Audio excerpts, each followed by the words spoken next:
नमस्कार दोस्तों, welcome to our channel. तो आज हम लोग देखने वाले हैं 9th स्टैंडर्ड संस्कृत, जिसमें हम लोग स्टार्ट करने वाले हैं फर्स्ट टॉपिक से, दैट इज सुगम संस्कृतम, जिसके अंदर आता है चित्रपद कोश, संख्या और समय।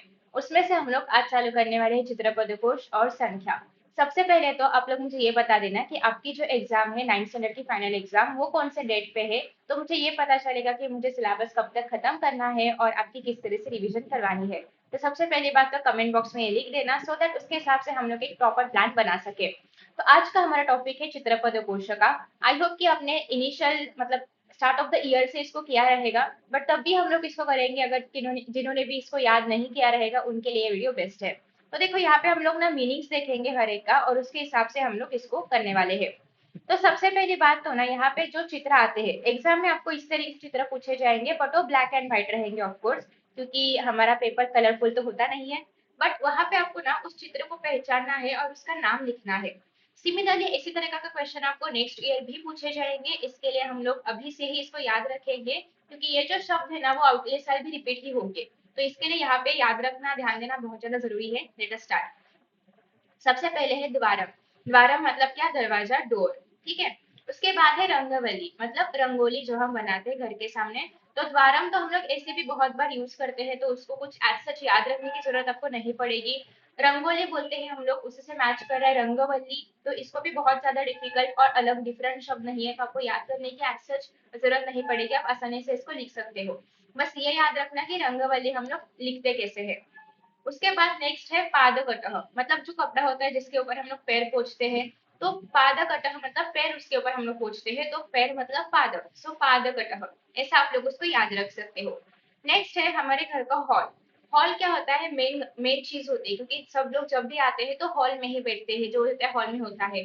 तो हमारा मेन रूम है, राइट। तो मेन मतलब संस्कृत में हम लोग उसको बोलते हैं प्रधान। तो प्रधान कक्षा मतलब क्या? हॉल। उसके बाद नेक्स्ट है कर्टन्स, जिसको हम लोग बोलेंगे जवनिका। तो कर्टन्स को हम लोग क्या बोलेंगे? जवनिका। अभी ये थोड़ा सा वर्ड ऐसा है कि जो हम लोग ना हिंदी में जवनिका बोलते हैं ना ही मराठी में बोलते हैं, बट तब भी आपको थोड़ा सा याद रखना पड़ेगा कि कर्टन को हम लोग बोलते हैं जवनिका। नेक्स्ट है दैट इज पर्यंकः, मतलब पलंग या फिर बेड। फिर है तलपह, मतलब बेड के ऊपर का मैट्रेस। तो तलपह आप लोग ऐसा सॉफ्ट कुछ करके याद रख सकते हो। नेक्स्ट है उपधानम। उपधानम मतलब क्या? पिलो जो हम लोग लेके सोते हैं उसको बोलेंगे उपधानम। तो ऐसा याद रख सकते हैं कि वो हम लोग सिर के नीचे रख के सोते हैं, उपधानम, ऐसा कुछ लॉजिक लगा के। फिर नेक्स्ट है आच्छादनम, मतलब जो हम लोग ओढ़ के सोते हैं, दैट इज आच्छादनम। सॉरी, जो हम लोग हाँ ओढ़ के सोते हैं, राइट। उसके बाद नेक्स्ट है समीकरह, मतलब स्त्री। ठीक है, समीकरह। ऐसा याद रख सकते हो कि वो सारी झुर्रियां जो है कपड़ों की वो हटाता है, उन्हें स्टेबल करता है, तो वो समीकरह है। ऐसा कुछ कर सकते हो। क्षालन यंत्र। क्षालन मतलब क्या? धोना। तो क्षालन यंत्र मतलब वॉशिंग मशीन। ठीक है। नेक्स्ट है पुष्पाधानी। ऑफकोर्स जिसके अंदर हम लोग पुष्प रखते हैं वो क्या बनेगा? पुष्पाधानी। तो ये कुछ डिफिकल्ट या यूनिक नहीं है, ये जो भी है आपके इससे मैच हो रहा है, मतलब हम जो वर्ड्स यूज करते हैं उससे मैच हो रहा है। आफ्टर दैट देखो नेक्स्ट क्या लिखा है यहाँ पे। पाकशाला, जहाँ पे भोजन बनाया जाता है उसको हम लोग क्या बोलते हैं? पाकशाला, यानी कि किचन।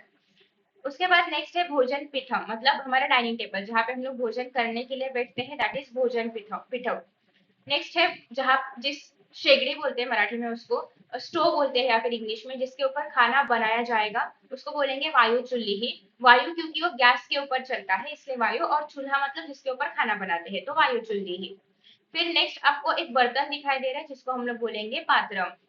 फिर आपको यहाँ पे दिखाई दे रहा है एक बड़ा वाला स्पून, जिससे हम लोग या फिर कुछ करी वगैरह रहेगा तो वो लेते हैं, मराठी मध्ये ह्याला करी म्हणतात। तो ये आपको दिखाई दे रहा है, यहाँ पे दरबी बोलते हैं इसको, बड़े वाले चम्मच को। नेक्स्ट है, ये है हमारा मिक्सर। तो इंग्लिश में हम लोग मिक्सर बोलते हैं, संस्कृत में मिश्रकः, जो मिक्स करने का काम करता है। तो ये तो आप मिक्स वाले लॉजिक से याद रख सकते हो। उसके बाद नेक्स्ट है हमारे पास प्लेट। प्लेट मतलब क्या? स्थानिका। नेक्स्ट है हमारे पास कटाह। देखो पात्रम और कटाह में कंफ्यूजन हो सकता है, बट देखो पात्रम जो है ना वो ऐसा यहाँ पे भी थोड़ा सा बाहर आ चुका है ऐसा, और कटाह में ऐसा नहीं है। तो ये आप याद रख लेना कि कटाह अलग है और पात्रम अलग है। कटाह मीन्स मराठी में वाटी या फिर कटोरी बोल सकते हैं उसको, और पात्रम मतलब जो बड़ा वाला टोप होता है ना अपने घर में, उसको बोलेंगे पात्रम। तो ये दोनों में डिफरेंसेस है, बट जब आपको ब्लैक एंड व्हाइट पेपर दिया जाएगा उसमें भी सेम लग सकता है, इसके लिए डिफरेंस याद रखना। फिर है वृत्तयः। वृत्तयः मतलब क्या बोल सकते हैं हम लोग की? व्यवसाय। ठीक है। दंत वैद्य मतलब डेंटिस्ट, अभी दांत मतलब दंत, तो वैद्य मतलब दांतों का डॉक्टर, डेंटिस्ट। ठीक है। परिचारिका नर्स, ये तो मराठी में भी हम लोग परिचारिका ही बोलते हैं, तो ये आपको इजिली याद हो जाएगा। नेक्स्ट है पायलट मतलब वैमानिक, अंतरालवीर मतलब एस्ट्रोनॉट, वैज्ञानिक मतलब साइंटिस्ट, आरक्षक मतलब पुलिस, तक्षक मतलब जो ये करता है कारपेंट्री करता है, उसको हम लोग तक्षक बोलेंगे। कुंभकारः मतलब जो माटी के बर्तन बनाते हैं। भारवाहः मतलब कुली। धीवरः मतलब जो फिशरमैन होते हैं, जो मछलियां पकड़ने का काम करते हैं। आपणिकः मतलब शॉपकीपर। शौचिकः मतलब टेलर बोल सकते हैं हम लोग। तंतुवायः मतलब जो हैंडलूम के वहां पे काम करते हैं। तंतु मतलब ना थ्रेड, ऐसा बोल सकते हैं हम लोग, फाइबर थ्रेड बोल सकते हैं। तो उनके ऊपर जो काम करता है ही तंतुवायः। अभियंता मतलब इंजीनियर, देखो दिखाई दे रहा है कि पीछे कुछ सिविल का काम चल रहा है, तो इंजीनियर।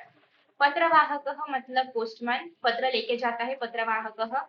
यान चालिका मतलब जो गाड़ी को चलाती है। मालाकारः मतलब जो माली या फिर बगीचों का ध्यान रखता है। लेपकारः मतलब जो गवर्नरी काम करता है।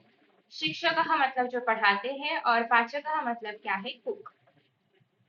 उसके बाद नेक्स्ट है क्रिया। ये क्रिया बहुत ज्यादा इंपॉर्टेंट है, क्योंकि आगे भी जब आप लोग संस्कृत का अनुवाद करोगे, या फिर 10th स्टैंडर्ड में भी आपको ये ट्रांसलेशन वाला क्वेश्चन है, तो उसके लिए ये बहुत ज्यादा इंपॉर्टेंट होने वाला है। क्रिया, उत्तय, ये सब के शब्द वहां पे पूछे जाते हैं।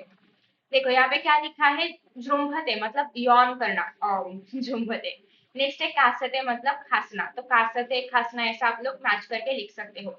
जिग्रहती मतलब क्या बोलते हैं हम लोग, किसी फूल का सुगंध लेते हैं, तो वैसे। श्रुणोती मतलब सुनना, ये आपको बहुत बार आगे एक क्रियापद दिखाई देगा श्रुणोती वाला। रुशति मतलब फार्मिंग करना। निष्कासयति मतलब निकाल लेना। मथति मतलब वो होता है ना, हम लोग कुछ ताक वगैरह बनाते हैं तो ऐसे ऐसे करके बनाते हैं, तो दैट इज मथति। भिन्नति मतलब कुछ ठोकना। प्रक्षालयति, हमने क्षालन यंत्र देखा था, वो क्या करता था, धोने का काम करता था। सिमिलरली प्रक्षालयति मतलब कपड़े धोना। निष्पीडयति मतलब कपड़ों को ऐसा निचोड़ना। उसके बाद पुटी करोति मतलब कपड़ों की घड़ी करना। सिव्यति मतलब कपड़े को सिलाना। अभिनयति मतलब एक्टिंग करना। आलिखति मतलब ड्रॉ करना, कुछ लिखति मतलब लिखना, आलिखति मतलब ड्रॉ करना। तो कुछ कुछ चेंजेस है, कुछ एक्स्ट्रा वर्ड लगा, शब्द लगा के भी हम लोग नया, या फिर अक्षर लगा के हम लोग नया शब्द बना सकते हैं। दर्शयति मतलब दिखाना। खनति मतलब खड्डा करना, खनना, ठीक करना। अवसर्पति मतलब नीचे स्लाइड होना। उत्प्लवते मतलब जंप करना, ये उत्प्लवते शब्द भी आपको बहुत बार ट्रांसलेशन में पूछा जाता है। लंघते मतलब लांघना, किसी पानी का सोर्स है उसके ऊपर से हम लोग जा रहे हैं, तो वैसे। टंकयति मतलब टाइपिंग करना। तो इस तरीके से ये शब्द है, बहुत ज्यादा इंपॉर्टेंट है। आपको नेक्स्ट जब भी संस्कृत में कुछ भी पढ़ना होगा, ये सारे शब्द आपको दिखाई देंगे हमेशा, तो इसके लिए उनका मीनिंग पता होना बहुत ज्यादा इंपॉर्टेंट है। तो चित्रपद कोश तो हो गया, अभी हम लोग देखेंगे संख्या कैसे लिखना है। ये जो भी है, चित्रपद कोश हो या फिर संख्या हो, इसकी आपको प्रैक्टिस करनी है बहुत ज्यादा, तो आप लिख लिख के वगैरह प्रैक्टिस कर सकते हैं। ठीक है। अभी यहाँ पे देखो, संख्या में सबसे पहले क्या है, एक, एकम, दो, द्वे। तो इस तरीके से आपको लिख लिख के याद करना है। अभी तो मैं बस रीड कर सकती हूँ या फिर आपको कुछ बता सकती हूँ टेक्स्ट कैसे लिखना है, बट अल्टीमेटली आपको लिख के याद करना ही पड़ेगा। फिर तीन मतलब क्या, त्रीणी, हम मराठी में या फिर हिंदी में भी त्रि ही बोलते हैं, तीन ही बोलते हैं, इसके लिए आप त्रीणी याद रख सकते हो। फिर चार मतलब चतवारी, पांच पंच, छह मतलब षट, सप्त, अष्ट, नव, दश। अगर आप ये एक बार ये कर लोगे ना, तो सब जगह पे आपको सेम ही चीजें यूज करनी है। फिर देखो, एकादश मतलब 10 के ऊपर एक, द्वादश मतलब 10 के ऊपर दो, तो आपको बस यही लाइन बाय लाइन अभी यूज करना है। त्रयोदश, चतुर्दश, पंचदश, षोडश, सप्तदश, अष्टादश, यहाँ पे अष्टा है, नवदश और विंशति ही। विंशति मतलब क्या, 20। अभी आपको 20 के साथ इन सारी चीजों को यूज करना है। एक विंशति ही 20 प्लस 1, द्वाविंशति ही 20 प्लस 2, 22। त्रयोविंशतिः, चतुर्विंशतिः, पञ्चविंशतिः, षड्, सप्त, अष्टाविंशतिः, नवविंशतिः, त्रिंशत्। ठीक है। या तो आप नवविंशति ही लिख सकते हो, या फिर एकोनत्रिंशत् भी चलेगा, दोनों में से कुछ भी आप लोग लिख सकते हो। एकोनत्रिंशत् मतलब 30 के लिए एक कम, और नवविंशति ही मतलब 20 प्लस 9, दोनों का मीनिंग सेम बनता है। नेक्स्ट है त्रिंशत के बाद, अभी त्रिंशत सेम रहेगा, बस यहाँ की चीजें देखो। एक त्रिंशत, द्वात्रिंशत, त्रयस्त्रिंशत, देखो त्रयस्त्रिंशत, स को त्र ज्वाइन करना है। चतुस्त्रिंशत, पंचत्रिंशत, षड्त्रिंशत, सप्तत्रिंशत, यहाँ पे देखो अगेन अष्टात्रिंशत, अष्टात्रिंशत्, नवत्रिंशत् या फिर एकोनचत्वारिंशत् और फिर आगे है चत्वारिंशत्। नेक्स्ट एक चत्वारिंशत्, फिर आएगा द्विचत्वारिंशत्, बी है, देखो यहाँ पे कहीं द्वा होता है कहीं द्वि होता है तो देखना है आपको। त्रिचत्वारिंशत्, चतुश्चत्वारिंशत्, क्योंकि चतुः प्लस चत्वारिंशत् विल गिव यू चतुश्चत्वारिंशत्। पंचचत्वारिंशत्, षट्चत्वारिंशत्, सप्तचत्वारिंशत्, यहाँ पे अष्टा नहीं है, अष्ट है। अष्टचत्वारिंशत्, नवचत्वारिंशत्, पंचाशत्, ठीक है। एक पंचाशत्, द्विपंचाशत्, त्रिपंचाशत्, यहाँ पे त्रयस नहीं है, त्रिपंचाशत् है। चतुष षटकोण वाला श है। पंचपंचाशत्, षटपंचाशत्, सप्तपंचाशत्, अगेन अष्ट है, अष्टा नहीं है, यहाँ तक अष्ट आता था, यहाँ पे अष्ट है। नवपंचाशत्, षष्टी ही। फिर देखो एक षष्टी है, यहाँ पे कुछ ज्यादा चेंजेस नहीं है। द्वि, त्रि, चतुः, पंच, षट, सप्त, अष्ट, नव और सप्तति ही। सप्तति में भी कोई ज्यादा चेंजेस नहीं है। एक सप्तति ही, द्विसप्तति ही, त्रिसप्तति ही, चतुष, देखो यहाँ पे स को स अटैच्ड है, ठीक है, तो ये याद रखना है क्योंकि चतुः प्लस सप्तति ही। पंच सप्तति ही, षट सप्तति ही, सप्त सप्तति ही, अष्ट है, अष्टा नहीं है, नव सप्तति ही, अशीति ही। नेक्स्ट है एकाशीति ही, द्व्यशीति ही, द्वि है, द्वि नहीं है, द्व्य है। त्र्य, देखो त्र्यशीति ही, चतुर्शीति ही, पंचाशीति ही, षडशीति ही, षट नहीं है, षड है, यहाँ पे सब जगह पे षट था। सप्ताशीति ही, अष्टाशीति ही, नवाशीति ही। तो ये आपको चीजें याद रखनी है कि कुछ माइनर चीजें हैं, चेंजेस है, बाकी तो सब सेम है। फिर आता है नवती ही। नवती ही के बाद में आएगा, ये क्या आ गया, हाँ चलो, उसके बाद देखो नवती ही के बाद में क्या आएगा, एक नवती ही, द्विनवती ही, त्रिनवती ही, चतुर नवती ही, न के ऊपर रफत, पंचनवती ही, षण्णवती ही, षण्णवती ही, सप्तनवती ही, अष्टनवती ही, नवनवती ही, शत, ठीक है।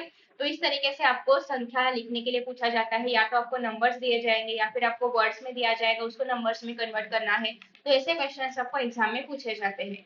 तो ये तो बहुत बेसिक लेवल था, क्योंकि अभी तक हमने पढ़ाई चालू नहीं की है। तो मुझे आप पहले तो ये बताओ कि आपकी एग्जाम कब है, या फिर कौन से मंथ में है, कौन से डेट को है, टेंटेटिव कुछ तो पता रहेगा कौन से वीक में है, तो वो बता दो, सो दैट मैं उसी के हिसाब से डिजाइन करूंगी सिलेबस। और बता देना कि मैं क्या क्या इंप्रूव कर सकती हूँ और किस तरीके से आपको आगे की वीडियोस देखना पसंद आएगा।